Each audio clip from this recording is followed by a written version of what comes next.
ప్రభునందు మీకందరికీ నా శుభవందనాలు తెలియజేస్తున్నాను. దేవుడు మనకు అనుగ్రహించిన శ్రేష్టమైన అద్భుతమైన సమయాన్ని బట్టి దేవునికి మహిమ కలుగునుగాక.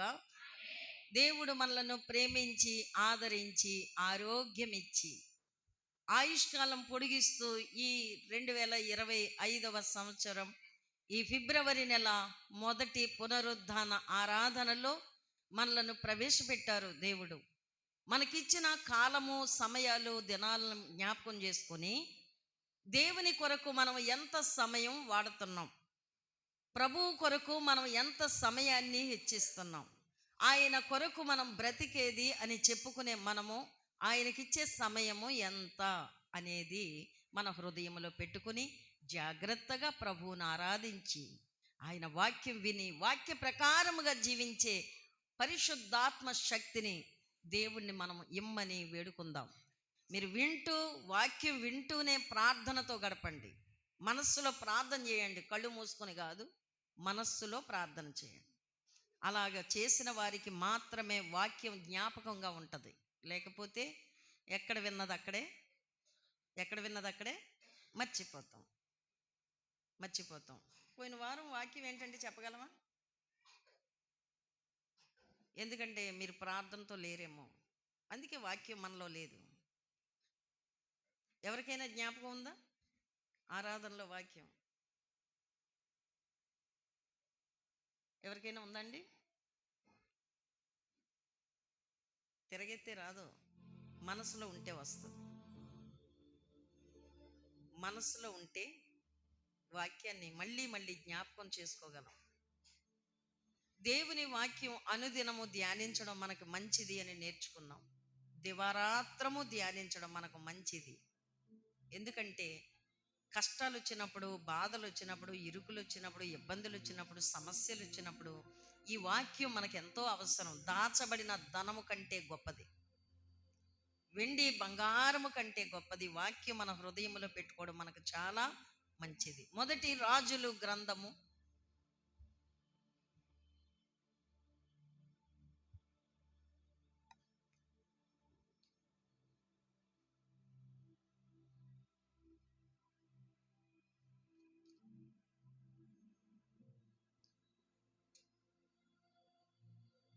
10వ అధ్యాయము మొదటి వచనము చదువుదాం.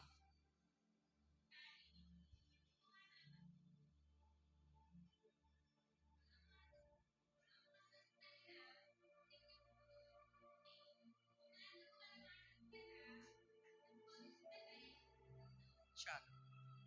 2వ దినవృత్తాంతముల గ్రంథము 9వ అధ్యాయము 1వ వచనం. ఇంకొకరు చదవండి.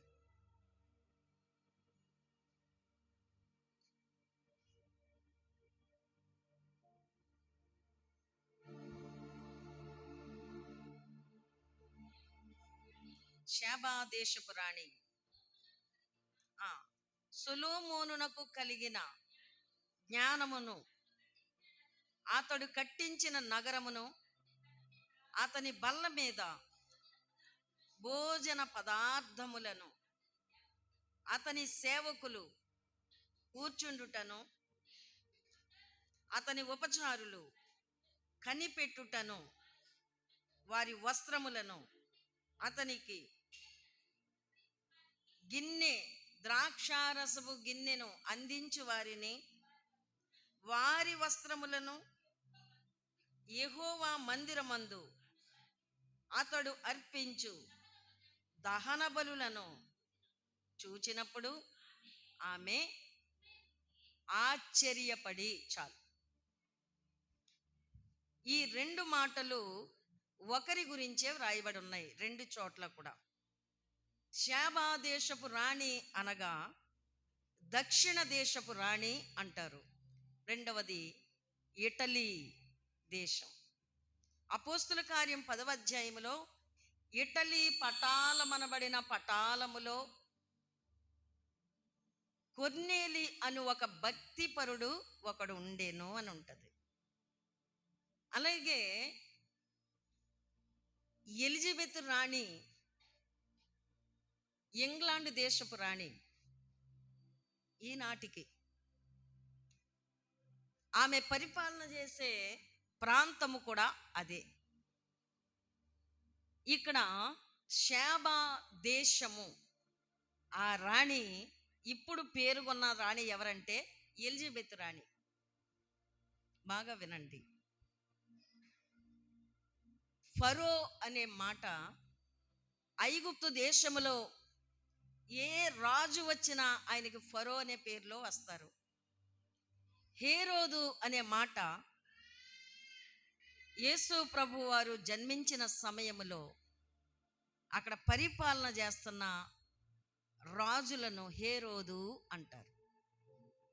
కొన్ని పేర్లు వేరే వేరే పేర్లతో వచ్చినా కానీ అక్కడికి వచ్చేటప్పుడు వారి పదవిని బట్టి ఆ పేరు కలుగుతూ వస్తూ ఉంటాయి. ఈ ప్రత్యేకతలు షేబా దేశపు రాణి దక్షిణ దేశపు రాణిగా మనం చూస్తున్నాం. ఏ రాణి? ఆ రాణి ఇంగ్లాండ్ దేశపు రాణి. ఇప్పుడు ఆ రాణి పేరు ఎలిజబెత్ రాణి. 3 మాటలు అర్థమయ్యాయి కదా.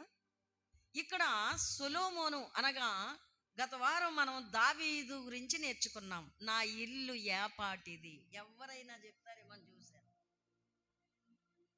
నేను ఏమాత్రపు వాడను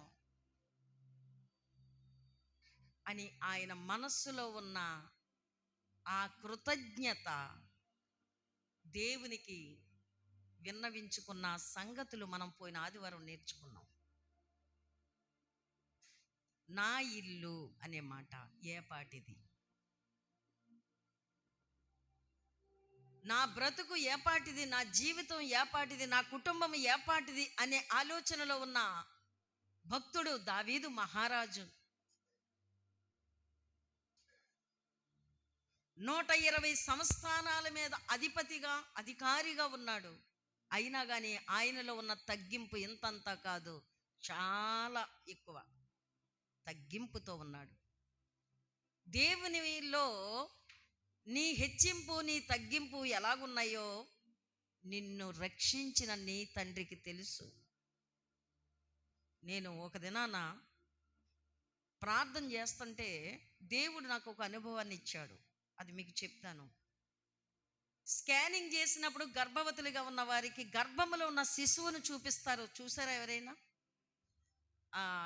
ఎక్స్రే స్కానింగ్ రిపోర్ట్లో అది మనకి చూపిస్తారు. ఎలా ఉంటుంది ఆ బిడ్డ గర్భసంచిలో, ఎలా ఉంటుంది? ఇలాగా ఇలాగా అలా అలా చిన్న కదలికలు కనబడతా ఉంటాయి మనకి.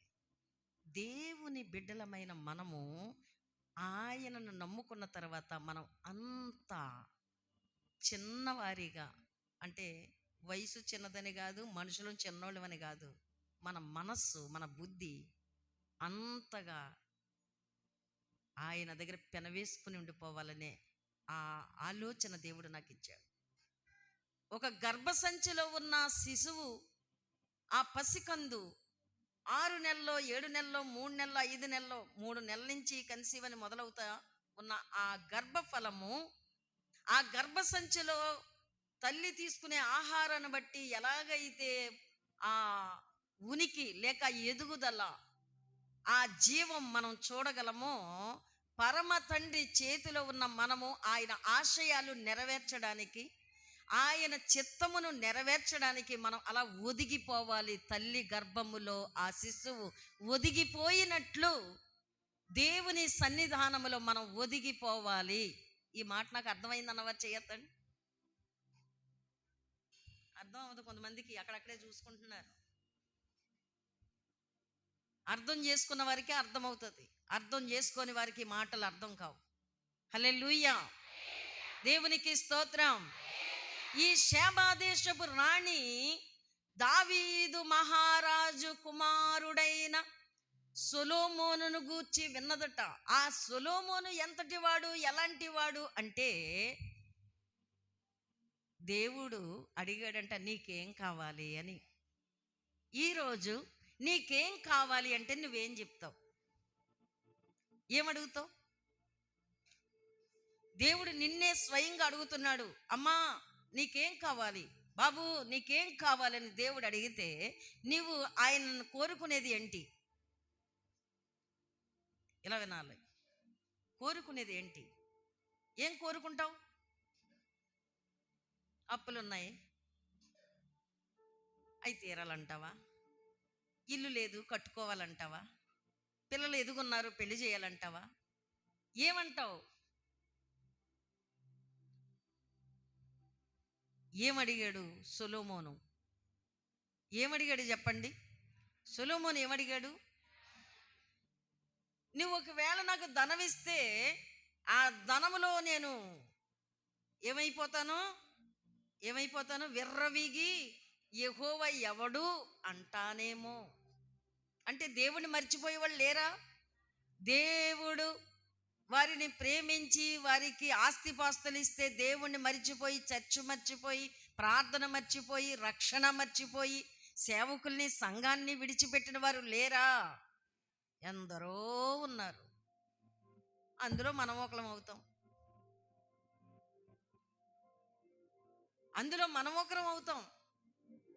ఎక్కువైతే యెహోవా ఎవడు అంటామట, తక్కువైతే ఏం చేస్తామట చెప్పండి? తక్కువైతే ఏం చేస్తాం? వాళ్ళ దగ్గర కొంత, వీళ్ళ దగ్గర కొంత చాటుని దొంగతనంగా తెచ్చుకుంటామట. అలాగే చెప్తున్నాడు సొలొమోను. నేను దొంగిలిస్తానేమో, నీ నామమునకు అవమానం తెస్తానేమో, అందుకని ఎక్కువ వద్దు, తక్కువ వద్దు, నాకెంత కావాలో అంత ఇయ్యి. అంతేకాదు ఈ ప్రజలను పరిపాలించడానికి నాకు జ్ఞానము దయచేయి అన్నాడట. చప్పట్లు కూడా దేవుని మహిమపరచుగా. హల్లెలూయా. ఎందుకు ఈ మాట సొలొమోను దేవుని దగ్గర కోరుకున్నాడు అంటే, అప్పటికే దేవుడు సొలొమోనుకు జ్ఞానం ఇచ్చి ఉంచాడు. అలాంటి మంచి ప్రార్థన ఎవరికి వస్తుందండి? లేదు 4 లారీలు ధనం కావాలి, ధాన్యం కావాలి, భూములు కావాలి, బంగారం కావాలి అడిగే అంత ఆలోచనలో లేడు. ఎందుకంటే ఈయనలో దేవుడు ముందే జ్ఞానం పెట్టుంచాడు. అలాగ లేకపోతే దావీదు సొలొమోనుకు రాజ్యాన్ని ఎందుకు అప్పగిస్తాడు? జ్ఞానవంతుడు, పరాక్రమశూరుడు, బలవంతుడు, ధైర్యశాలి, ఆ సామర్థ్యం సొలొమోనులో ఉంది గనుక దేవుడు దావీదులో ఆ ఆలోచన పెట్టి సొలొమోనుకు అప్పగించే విధముగా దేవుడు ఏర్పాటు చేశాడు. హల్లెలూయా. నీకు సామర్థ్యం ఉందా? ఏ సామర్థ్యం? నీ కుటుంబాన్ని చక్కదిద్దే సామర్థ్యం. సంఘములో ఉన్నవారు బలహీనులైన వారిని ధైర్యపరిచే సామర్థ్యం నీకుందా? హెచ్చరించే సామర్థ్యం నీకుందా? అలాంటి శక్తి సామర్థ్యం నీలో ఉంటేనే నీకు ఆ పని అప్పగిస్తాడు, లేకపోతే నీకు ఇవ్వడం. నిన్న శుక్రవారం పాపతో మాట చెప్పాను, శ్రీలేఖతో. స్కూల్లోనూ ఎస్పీఎల్గా ఉన్నప్పుడు ప్రతిజ్ఞ చెప్పవలసింది నేను, వాక్యం చెప్పేస్తున్నాను చెయ్యలా పెట్టి. ఎందుకు? నేను అప్పటికి ఎలా ఉన్నాను? దేవునిలో ఆత్మ పొంది చిన్న వయసులోనే 7వ తరగతి నుంచే దేవుని ఆత్మలో ఉన్నాను గనుక చదువులో చెప్పమంటే బైబిల్లో చెప్పేస్తున్నాను నిలబడి. పిల్లలు అందరూ మొత్తం దాదాపు 1000 మంది దగ్గర ఉంటారు స్కూల్లో. 6వ తరగతి నుంచి 10వ తరగతి వరకు ఉన్న అన్ని సెక్షన్ల పిల్లలు గ్రౌండ్లో నిలబడితే ఇలా చెయ్యట్టి నేను ఏం చేస్తున్నాను? ఇండియా ఈజ్ మై కంట్రీ, భారతదేశం నా మాతృభూమి చెప్పబోయి ఏది చెప్పేస్తున్నాను? వాక్యం చెప్పేస్తున్నాను. వాక్యం. అలా చూస్తున్నారు నా వంక. అది గుర్తొచ్చి శ్రీలేఖతో చెప్పుకున్నాను. దేవుని బిడ్డలండి, దేవుని బిడ్డలతో అనుచరులైన వారికి మార్గదర్శులుగా, వారి మార్గంలో, వారి ఆ త్రోవ పద్ధతిలో నడిచే వారికి సడన్గా ఏది జ్ఞాపకం వస్తే వారితో పంచుకుంటారు. అప్పుడు వారి మనసు ఎంత సంతోషంగా ఉంటుందో, ఎంత ఆనందంగా ఉంటుందో. ఆ రోజులు మళ్ళీ మన ముందుకు తెచ్చుకున్నట్టు అనుభవం ఎంతో ఆనందదాయకంగా ఉంటుంది. మీరు మీ చిన్ననాటి ఆలోచనలు, అనుభవాలు అవన్నీ మీ ముందుకు తెచ్చుకొని మంచి విషయాలు చెప్తా ఉన్నా, చిలిపి విషయాలు చెప్తా ఉన్నా అవి ఆశ్చర్యంగా వింటూ ఉంటుంటారు. ఇక్కడ దావీదు మహారాజును చూస్తున్నాం, ఆయన కుమారుడైన సొలొమోనును చూస్తున్నాం, 3వది షేబా దేశపు రాణిని చూస్తున్నాం. అక్కడ తండ్రి కొడుకులైతే ఈమె షేబా దేశము నుండి రాణిగా పరిపాలన చేస్తున్న ఆ స్త్రీ అక్కడికి వచ్చింది. రావాలనుకునే ముందు, చూడాలి సొలొమోను అనుకునే ముందు ఆమె సొలొమోను రాజును గూర్చి విన్నదంట. వాళ్ళు వీళ్ళు చెప్పిన మాటలు విన్నదట.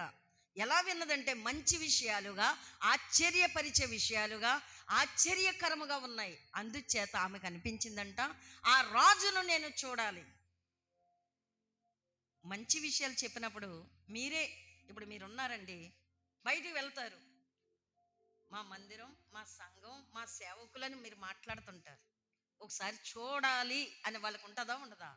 ఒకసారి రావాలి అని ఉంటుందా లేదా? ఒకసారి వారితో మాట్లాడాలి అని ఉంటుందా లేదా? దానికి కారణం ఎవరు? చెప్పినవారు, మీరే. చెప్పినవారంటే ఎక్కడో లేరు, మీరే. మీరు మంచిగా చెప్పారనుకోండి మా గురించి, వాళ్ళకి ఏం కలుగుతుంది? ఆశ కలుగుతుంది. ఏ ఆశ? రావాలి, చూడాలి, మాట్లాడాలి. ఈ మాట జాగ్రత్తగా వినాలి. మీరేమీ చెప్పకుండా ఒక దీపాన్ని కొంచెం కిందో మంచం కిందో కప్పెట్టినట్టు దేవుని శక్తిని, ఆయన సత్యాన్ని దాచిపెట్టి ఉంటే మీరెవ్వరికి ఏది చెప్పలేరు. అవతల వారు ఎవరు ఇక్కడికి రానో లేరు. జాగ్రత్తగా వినండి. దానికి ఆదర్శం, దానికి మార్గదర్శులు మీరే. హల్లెలూయా. మీరు మంచి వార్త చెప్తే మంచిగా ఉంటుంది, చెడ్డ వార్త చెప్తే చెడ్డగా ఉంటుంది. మీ నోటే దేవుడు ఉంచాడు. జీవ మరణములు నాలుక వశం. నీ నోట మంచి విషయం ఉందా? సంఘము పట్ల, సేవకుల పట్ల మంచి ఆలోచన ఉందా? అప్పుడు నీ నోరు తెరిచి మంచి మాటలే చెప్తావు. చెడ్డ మాటలు పలకవు, చెడ్డ మాటలు చెప్పవు, చెడ్డ మాటలు ఆలోచనలోకి రావు.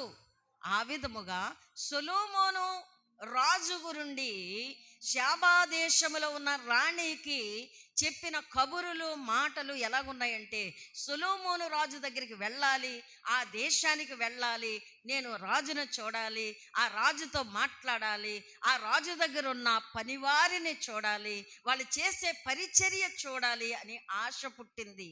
ఎవరికి?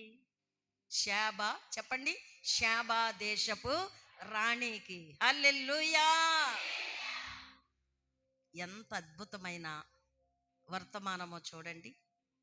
దేవుడు ఆశగల ప్రాణములను తృప్తిపరచువాడు.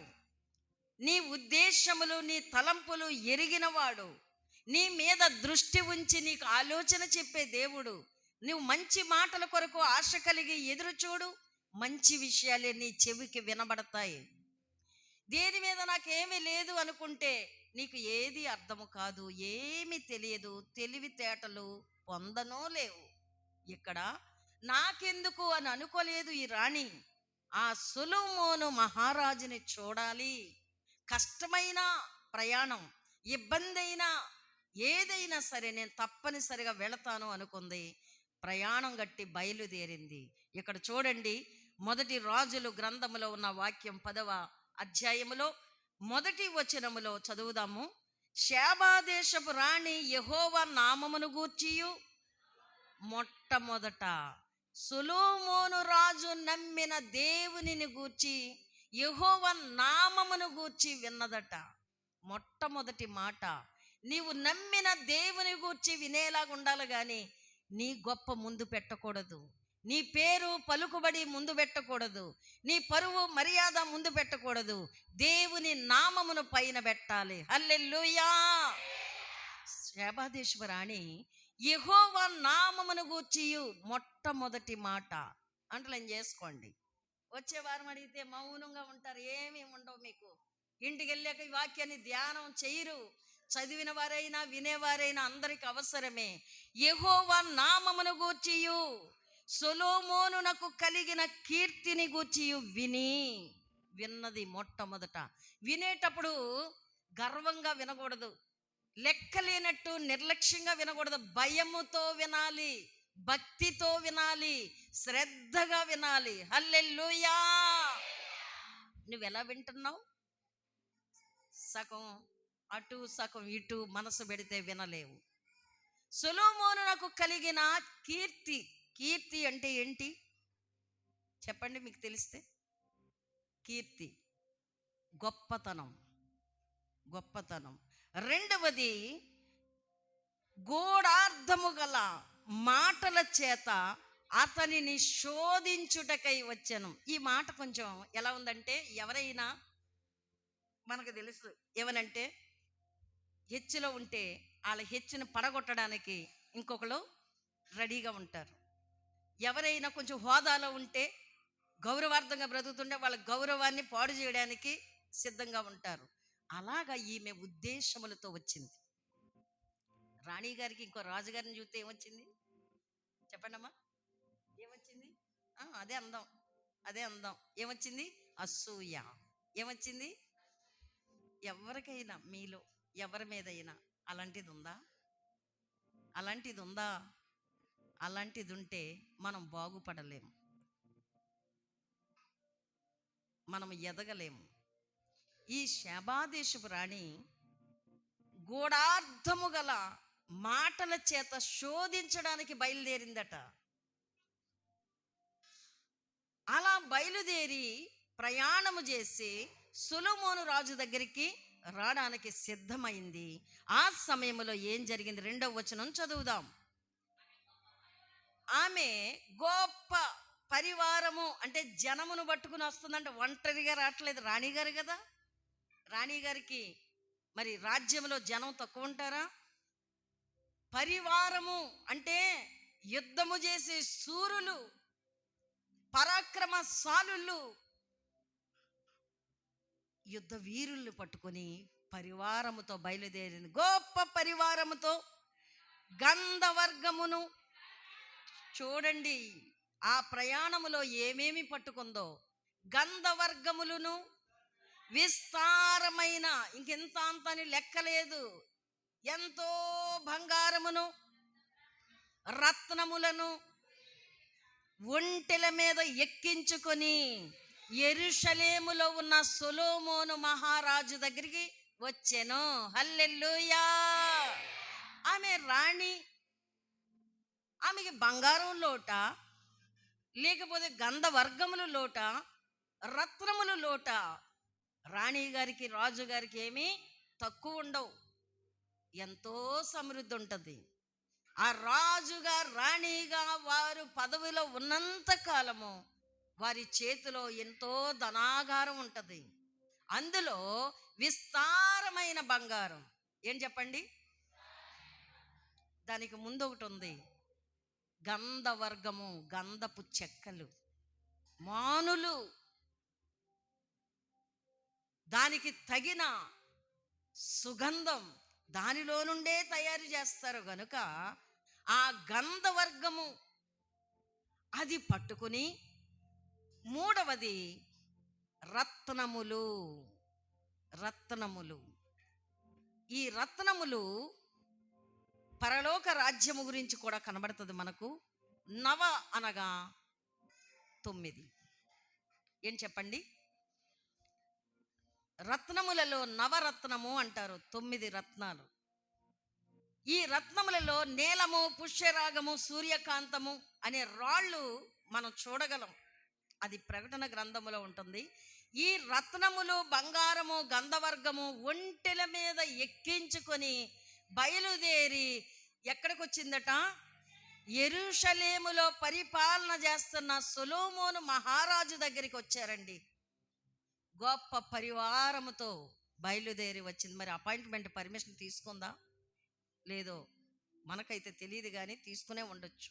క్రింద 3వ మాటలో చూద్దాం, క్రిందికి చదవండి. సొలొమోనును దర్శనము చేసి, చూడండి, సొలొమోనుకు దగ్గరికి వచ్చి ఇలా ముందు నమస్కారాలు చేసుకుని తన నోటికి వచ్చిన తోచిన మాటల్లా ఆయనతో మాట్లాడుతూ ఉంది. రాణి గారికి చిన్న మాటలు రావు, పెద్ద పెద్ద మాటలే వస్తాయి. సామాన్యులు మాట్లాడినట్టు కాదు, ఎంతో విలువైన మాటలు పలుకుతుంది. అందులోకి తను అనుకుందంట ముందే గూఢార్థము అనగా ఎవరికి అర్థము కాని మాటలతో ప్రశ్నలు వేయాలని బయలుదేరిందంట. లేపండి ముందమ్మని, వెనకాలమని, వెనకాలమని, ముందమ్మని మధ్యలో నువ్వెందుకు అలా ఉన్నావు? నువ్వు కూడా అదే డ్యూటీలో ఉంటే గొడవలేదు. హల్లెలూయా, దేవునికి స్తోత్రం. ఆ, చూడండి, ఈమె బయలుదేరి ప్రయాణానికి వచ్చింది.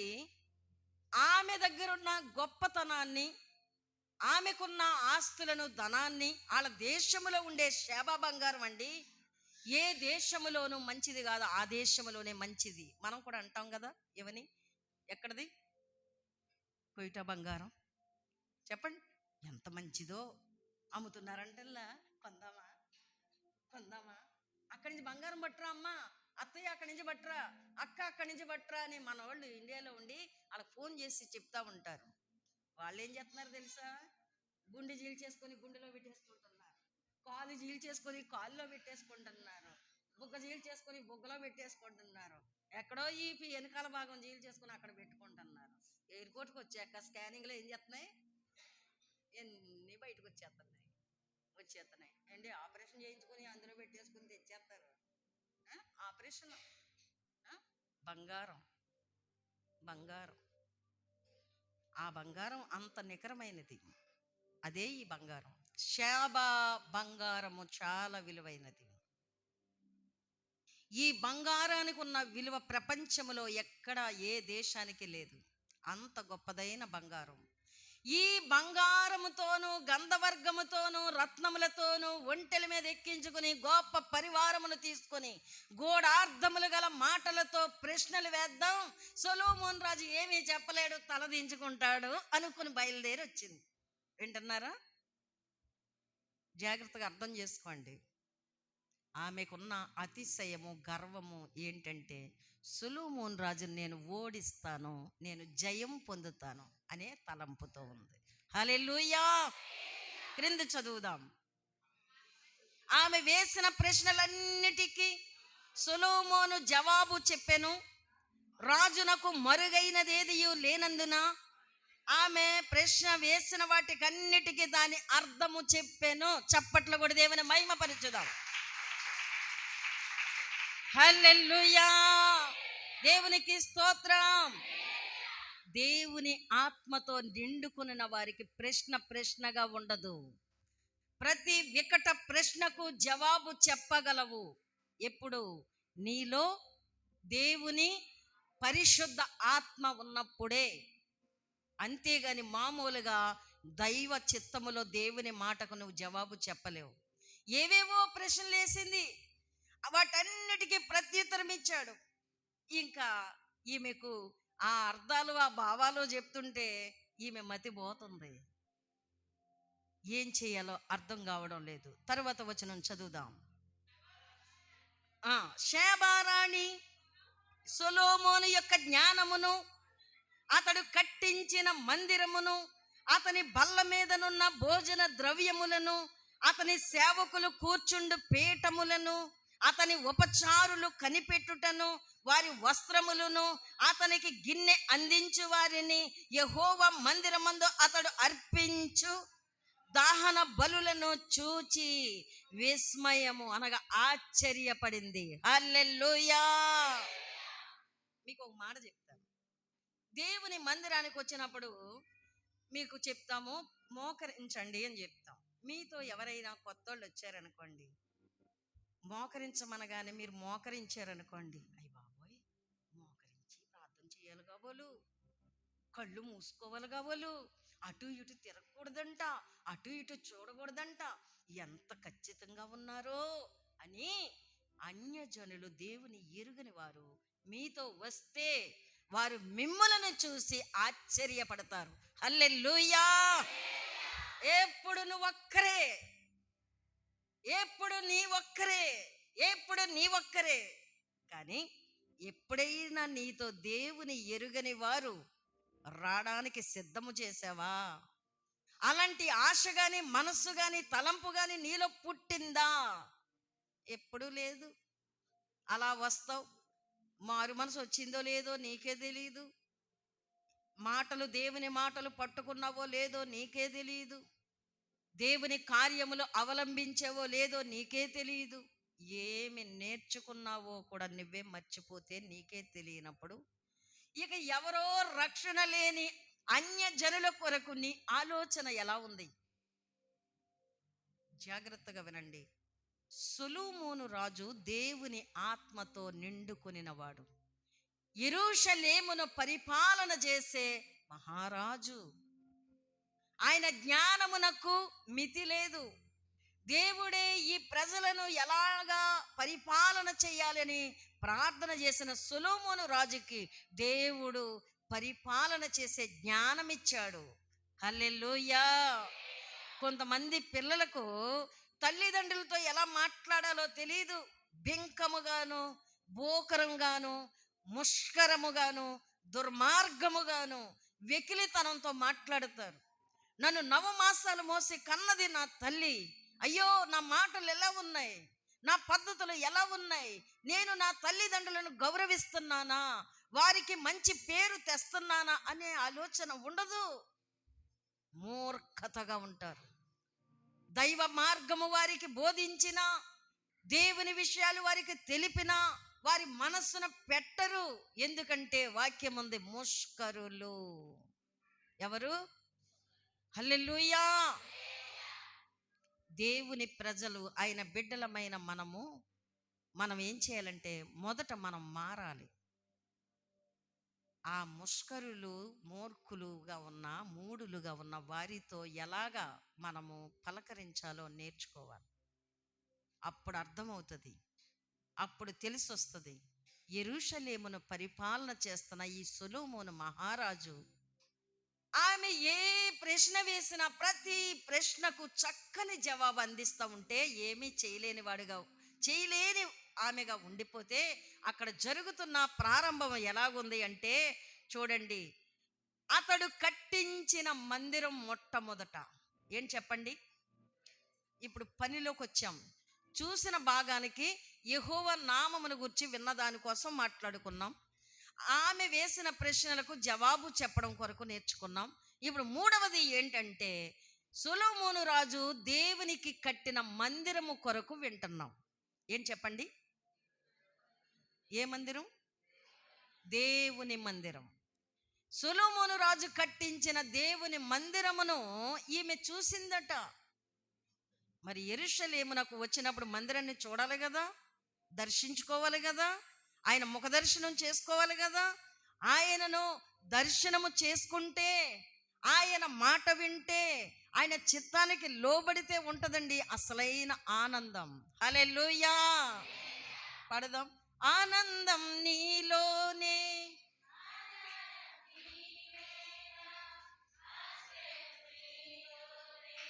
నా యేసయ్యా. స్తోత్రాలుడా. మళ్ళీ ఆనందం నీలోనే, ఆధారం నీవేగా, ఆశ్రయం నీలోనే, నా యేసయ్యా. స్తోత్రాలుడా. అర్హతే లేని నన్ను ప్రేమించినావు, జీవితు నీలలో నీ కోసమే సాక్షాత్మై.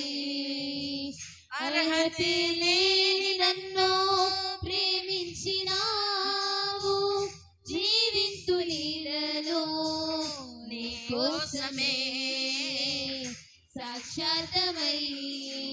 హల్లెలూయా. ఏ అర్హత లేని సొలొమోనును దావీదుకి ఇచ్చిన దేవుడు చేసిన వాగ్దానమును బట్టి యెరూషలేమును పరిపాలన చేయడానికి రాజుగా నియమించాడు. అందుకని దేవుని దగ్గర కృతజ్ఞత మనసుతోనే సొలొమోను కనబడుతున్నాడు. వాటిని చూడడానికి షాబాదేశము నుండి బయలుదేరి వచ్చిన రాణి మొదట యెహోవా మందిరమును కట్టించిన సొలొమోనును చూస్తుంది. ఆ మందిరమును చూస్తుంది. ఆమె ఆయనతో మాట్లాడి గూఢార్థము గల ప్రశ్నలు వేసినప్పుడు వాటికి ప్రత్యుత్తరం ఇచ్చిన మాటలు, అర్థాలు వింటుంది. ఎంత అద్భుతం! తర్వాత చూడండి, ఆమె మందిరమును చూసింది. రెండవది, అతని బల్ల మీద చెప్పండి భోజన పదార్థాలు చూసింది. ఎవరి బల్ల మీద చెప్పాలి? ఎవరి బల్ల?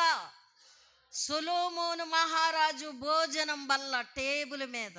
ఒక మాట అడుగుతాను, కోడళ్ళు డైనింగ్ టేబుల్, డ్రెస్సింగ్ టేబుల్, కుర్చీలు, సోఫాలు ఇవన్నీ తెస్తున్నారు కోడళ్ళు. అత్తయ్యలు ఏం చేస్తున్నారు? వాటి మీద కూర్చుని కాళ్ళు ఊపుకుంటా, ఫోన్ మాట్లాడుకుంటా, టీవీ చూసుకుంటా, రిమోట్ నొక్కుంటా గడుపుతున్నారా? ఏం చేస్తున్నారు? నాకే కోళ్ళు ఉందంటావా? నాకే సోఫాలు ఉన్నాయి అంటావా? కదా. అయితే ప్రతి ఇంటిలో పాత రోజుల్లో నేలపేట ఉండేది భోజనానికి, మొక్కల పీట ఉండేది కాస్త ఎత్తుగా. ఆ పీట ముందు పెట్టుకుని ఆ కంచు గిన్నెలో అన్నం తినేవారు. ఇప్పుడేమొచ్చి డైనింగ్ అంటే ఏంటి వినయ్? డైనింగ్ అంటే ఏంటి? డ్రెస్సింగ్ అంటే ఏంటి? డైనింగ్ టేబుల్ అంటే భోజనం చేసే టేబుల్. డ్రెస్సింగ్ అంటే మేకప్లు వేసుకుని, ఏ అప్పలో? మేకప్లో. నువ్వెంత వేసుకున్నా నీ రంగు నీ రంగే, మార్చేసుకోలేవు. దేవుని వాక్యం ఉంది. కూషు దేశస్థుడు తన చర్మమును మార్చుకుంటాడా? తన రంగును. చిరుత పులి తన మచ్చలను మార్చుకొనగలదా? ఆ విషయంలో మనం జాగ్రత్తగా ఉండి ఆ మేకప్లకు టైం ఆపి, ఆ టైం వేస్ట్ చేయకుండా బైబిల్ చదవండి, ప్రార్థన చేయండి. అర్థమైందా? హల్లెలూయా. చివరి మాటల్లోకి వచ్చేసాను, టైం లేదు. ఈ డైనింగ్ టేబుల్ అంటే భోజనం టేబుల్, దానికే 128వ కీర్తనలో కూడా రాసి పెట్టాడు మన దేవుడు. ఏమని చెప్పండి? నీ అన్నాడు, మన అనలేదు. ఏమన్నాడు? నీ. నీ టేబులే, నీ భోజనమే, నీ పిల్లలే, నీ భార్యనే. అయితే నీ భోజనపు బల్ల చుట్టూ నీ పిల్లలను ఎలా పెంచుతున్నావు? ఒలీవ మొక్కలలాగా పెంచుతున్నావా అని అడిగాడు. ఇక్కడ ఏమనుందంటే, శాబాదేశపు రాణి సొలొమోను భోజనపు బల్ల మీద పెట్టిన ఆ ఆహార పదార్థాలు, ద్రవ్యములు చూసినప్పుడు కళ్ళు పచ్చబడ్డాయట. ఆశ్చర్యం కలిగింది. మరి రాణి కదండి, ఆమె భోజనం కూడా ఇలాగే కదా దగ్గర దగ్గర ఉంటుంది. ఎందుకు ఆశ్చర్యం వేసింది? ఎందుకు ఆశ్చర్యపడింది? విస్మయం ఉండింది. కళ్ళు చాలా లేదట. 3వ మాట చదవండి. అతని సేవకులు కూర్చుండే పీఠములు. పీఠములు ఏంటి? పనివారు కూర్చునే పీఠము కూడా స్పెషల్గా ఉందట. పనోళ్ళకి ఎందుకండి అంత గొప్ప అంటాం మనం. ఎక్కడెట్టి వాళ్ళని అక్కడే పెట్టాలంటాం మనం. యజమానుడు బాగుంటే దాసుడు బాగుంటాడు. అర్థమైందా? యజమానుడు బాగు కొరకు దాసుడు చూడాలి, పని చెయ్యాలి. అప్పుడే ఆ యజమానుడు ఈ దాసుణ్ణి ప్రేమించగలడు. ఆ యజమానుడిగా సొలొమోను ఉన్నాడు. అతని సేవకులు కూర్చునే పీఠములు కళ్ళారా చూసి ఆశ్చర్యపడుతుంది. ఆ పీఠములు ఎంత స్పెషల్గా ఉన్నాయో. మరి మంత్రులు లేక సేవకులు, దాసులు కూర్చునే పీఠములు చూసే శాబాదేశపు రాణి ఆశ్చర్యపోతుంది. దాని గల కారణం ఏంటంటే, ఏ దేశములో లేవు అలాంటి పీఠములు దాసులకి, సేవకులకి. అద్భుతం. ఈ సేవకులు కూర్చునే పీఠములను అతని ఉపచారులు కనిపెట్టుట. వినండి వినండి, కనిపెట్టుట అంటే రాజుగారిని కనిపెట్టుకుని ఉన్నారు. వాళ్ళని అంటారు సిపాయిలు అంటారు. లేక చూడండి, సీఎం గారు పక్కన ఉంటారు, ఎమ్మెల్యే గారు పక్కన ఉంటుంటారు. ఎవరాళ్ళు? ఎవరాళ్ళు? అంత రాదలే మాకు. ఏమనాలా? బాడీ గార్డులు. అదైతే సింపుల్. ఎవరు? మనం కూడా అంటాం, మనం కూడా వాడేస్తున్నాం ఇప్పుడు ఆ మాట. బాడీ గార్డ్ లాగా కూడా పెట్టుకుని వచ్చావు, కూడా ఉంచుతున్నావు అంటాం. ఈ మాట తేలిగ్గా వచ్చేస్తుంటుంది. అయితే ఆ బల్ల మీద భోజనము, వాళ్ళు కూర్చునే పీఠములు, ఆయన దగ్గర ఉన్న మనుషులు ఎలాగున్నారట? ఉపచారులుగా కనిపెడుతున్నారు. రాజుగారికి ఎప్పుడు ఏది అవసరమో వాళ్ళని పిలవలసిన పని లేదు, కేకలు వేయవలసిన పని లేదు, ఎక్కడికి పోయారా అని అడగవలసిన పని లేకుండా వాళ్ళకి డ్యూటీ టైం టు టైము వాళ్ళకి సిద్ధపరిచి కనిపెట్టే ఆ ఉద్యోగాలు ఇచ్చాడు. మూడవ మాట ఏంటంటే వారి వస్త్రములను, వారు వేసుకునే యూనిఫామ్, వారు వేసుకునే డ్రెస్. రాజు గారి దగ్గర ఉండే వారికి, పోలీసు వాళ్ళకి డ్రెస్ ఎలా ఉంటుందో తెలుసు, అంగన్వాడీ స్కూల్ వాళ్ళకి, టీచర్స్కి ఇచ్చే డ్రెస్, ఆయాలకి ఇచ్చే డ్రెస్ ఉన్నాయి. అయితే దేవుని పిల్లలమైన మనకున్న డ్రెస్, రాత్రి ప్రభు బల్లకి రమ్మంటే కొంతమంది ఒకలాగా, కొంతమంది ఒకలాగా. మనసు మంచిగా ఆలోచన చేసుకోండి. ఒక పద్ధతి నేర్పినప్పుడు ఆ పద్ధతిని క్రమంగా పాటిస్తే అది ఒక యూనిటీ అంటారు. యూనిటీ అంటే క్రమము, క్రమము. దాన్ని అలవర్చుకోండి.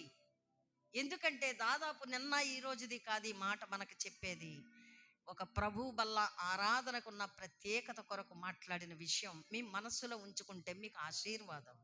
ఇక్కడ వారి వస్త్రములు, ఆ ఉపచారుల యొక్క వస్త్రములు, ఆ సేవకుల యొక్క వస్త్రములు, ఆ దాసుల యొక్క వస్త్రములు ప్రత్యేకించబడి ఉన్నాయి. తరువాత ఆయనకు గిన్నె నీళ్లు కావాలా, జ్యూస్ కావాలా, పాలు కావాలా, మజ్జిగ కావాలా, భోజనం కావాలా, ఇవన్నీ అందించు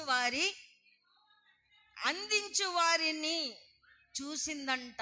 అందించే వారిని కూడా చూసి ఆశ్చర్యపడిందట. తరువాత యెహోవా మందిరమునందు రాజుగారు సొలొమోను రాజు అందించే లేక అర్పించే దహన బలులు, దేవునికిచ్చే కానుకలు చూసి ఆశ్చర్యపడిందట. ఇవి వచ్చే ఆదివారం మళ్ళీ మిమ్మల్ని అడుగుతాను. ఇక్కడ వరకు ఆపుతున్నాను. బాగా గుర్తుపెట్టుకొని ఇంటికి వెళ్ళే కూడా ఈ వాక్యాన్ని మళ్ళీ మళ్ళీ ధ్యానించండి, బాగా తరించండి. ఆ వాక్యాన్ని మీ హృదయంలో పెట్టుకోండి. ఈమె ఆశ్చర్యపడిన సంగతులు ఏంటి, ఎలా, ఏ విధముగా అనే విషయాలు మీ మనసును పెట్టండి. ఇది పూర్తి చేయలేదు, ఈ వర్తమానం ఇంకా చాలా ఉంది. కనుక శాబా దేశపు రాణి వచ్చింది, ఒకందుకు ఇచ్చి పోదామని వచ్చింది. తర్వాత చాలా అద్భుతాలు ఉన్నాయి, అవి మిగతా తర్వాత నేర్చుకుంటాం. అయితే ఆమె ఆశ్చర్యము కలిగిన స్థితిలో ఉంది. ఈ వారమంతా ఆశ్చర్యంగా ఉండండి. మీరు కూడా ఈ వారమంతా ఆశ్చర్యపడండి. ఆశ్చర్యపడతారా, మర్చిపోతారా, ఏం పెట్టారు అంటారా? అలాగొద్దు. మంచిగా వాక్యాన్ని హృదయంలో ధ్యానం చేయండి. శాబా దేశపు రాణి పొందిన అనుభవం మనము కూడా పొందుకొందుము గాక. దేవుడి వర్తమానము దీవించును గాక. ఆమేన్. ప్రార్థన చేద్దాం. పరమ తండ్రి, నీ వాక్యము ద్వారా మీరు మాతో మాట్లాడారు. మీ వాక్యము శక్తి గలది. నీ పరిశుద్ధ గ్రంథములో వ్రాయించిన మాటలు ఎంతో బలమైనవి. ఆ మాటలు మా హృదయంలో చేర్చుకుంటే మాకెంతో ఆశీర్వాదం.